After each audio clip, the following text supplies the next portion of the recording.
Rapa Nui, also known as Easter Island, has long been a subject of fascination due to its iconic statues and barren landscape.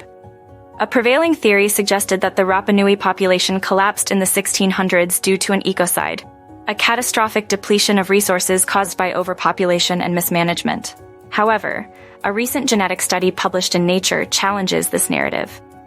By analyzing the genomes of 15 Rapa Nui individuals who lived between 1670 and 1950, researchers found no evidence of a population collapse during this period. Instead, the genetic data revealed a stable population growth from the 13th century until European contact in the 18th century. This finding contradicts the idea of a dramatic pre-contact population collapse and highlights the resilience of the Rapa Nui people. Another intriguing aspect of Rapa Nui history is the possibility of contact between Polynesians and Indigenous Americans before European arrival. Previous studies had dismissed the idea of trans-Pacific voyages, suggesting that any Indigenous American genetic influence in Rapa Nui was due to European colonial activity. However, the new study provides compelling evidence to the contrary. By examining high-quality ancient genomes, researchers discovered that approximately 10% of the Rapa Nui gene pool has Indigenous American origins. This genetic signature indicates that contact between the two populations likely occurred between the 13th and 15th centuries, well before Europeans reached the island.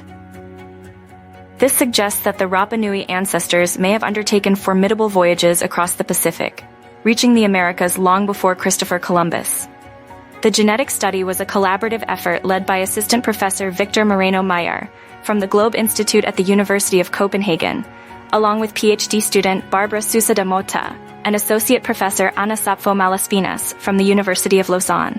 The team worked closely with colleagues from Rapa Nui, Austria, France, Chile, Australia, and the United States.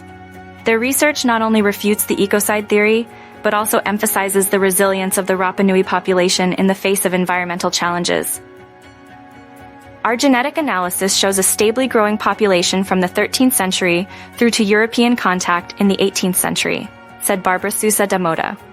This stability directly contradicts the notion of a dramatic pre-contact population collapse, offering a new perspective on Rapa Nui history. The study underscores the resilience of the Rapa Nui people, who managed to thrive despite significant environmental changes. While deforestation and other anthropogenic activities undoubtedly altered the island's ecosystem, the genetic evidence suggests that the Rapa Nui population remained stable until European contact in 17.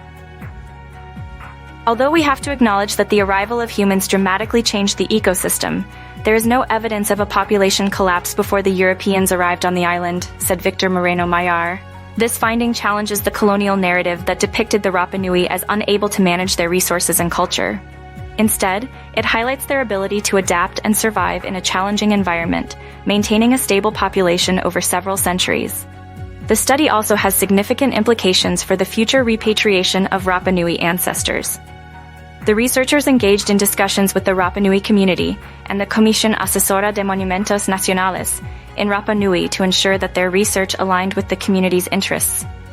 The genetic analysis confirmed that the 15 individuals studied were indeed Rapa Nui, strengthening the case for their repatriation.